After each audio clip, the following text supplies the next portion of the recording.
பச்சை மாங்காய் ஊறுகாய் எப்படி செய்கிறதுன்னு பார்க்கலாமா? இதெல்லாம் கல்யாணத்தில் வச்சுருப்பாங்க. கல்யாண விருந்தில் வேக வைக்காத மாங்காய் இன்ஸ்டண்ட்டாக இதை செஞ்சிடலாம் உடனே.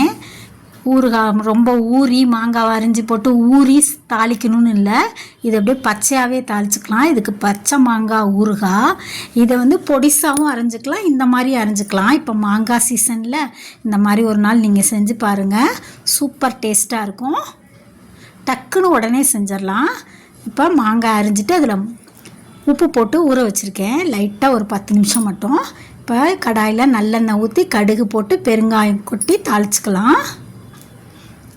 கொஞ்சம் மஞ்சத்தூள் சேர்த்துக்கலாம். இப்போ அடுப்பை ஆஃப் பண்ணிவிட்டு சேர்த்துக்கலாம். மிளகாத்தூள், கருவேப்பிலை சேர்த்துட்டு இப்போ அப்படியே அதை எடுத்து அந்த மாங்காயில் கொட்டி அப்படியே கிண்ட வேண்டியதான்.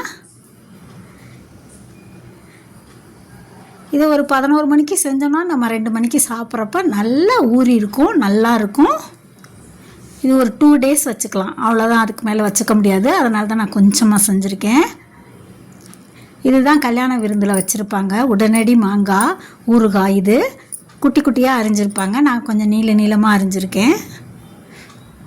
இந்த மாதிரி நீங்களும் செஞ்சு பாருங்கள், நல்ல டேஸ்ட்டாக இருக்கும், வாசமாக இருக்கும், டேஸ்ட்டாக இருக்கும். இந்த மாங்காய் ஊறுகாய் பார்க்குறப்பே சாப்பிடணும் போல் இருக்குது பார்த்தீங்களா? தேங்க்ஸ் ஃபார் வாட்சிங். சேனல் பிடிச்சிருந்தா சப்ஸ்கிரைப் பண்ணுங்கள்.